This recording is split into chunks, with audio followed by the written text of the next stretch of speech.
So how was the experience of the homeless bag drop? It was wonderful. Fantastic. Really humbling. humbling. Yeah. So much more grateful. Like, we take these things for granted, like hats, scarves, gloves.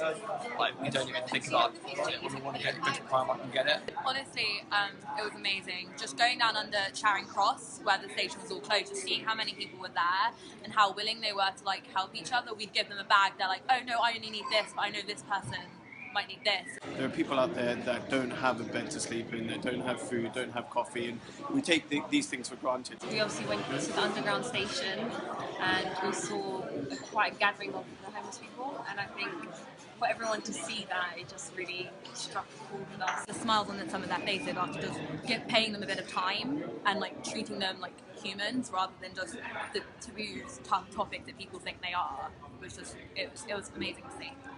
Any stories that you want to share? I think what was interesting is that they wanted to make sure that they used everything they had. So a lot of the people that we met, they returned stuff to us because they couldn't use it all and they wanted it to go to somebody else. We also asked him if he wanted a coffee and he was like, "Oh, are you sure?" It's quite sad when they feel like they're being an inconvenience because it's not at all.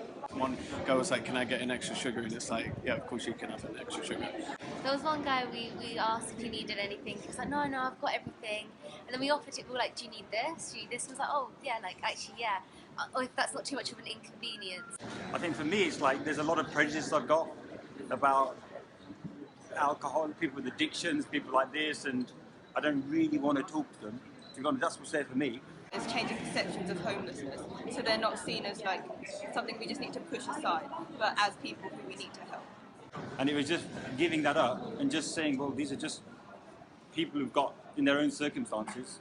Whatever we give, it's not my own judgment of what they might use the money for, they might use that for. It's just really just being there with the people. So definitely I encourage everyone out there to pay it forward. Come have this experience next time because it was absolutely amazing. But it was a really humbling experience and hope to do it every year. I highly recommend giving back because, you know, the secret to living is giving, and the more you give back, it'll change your life forever.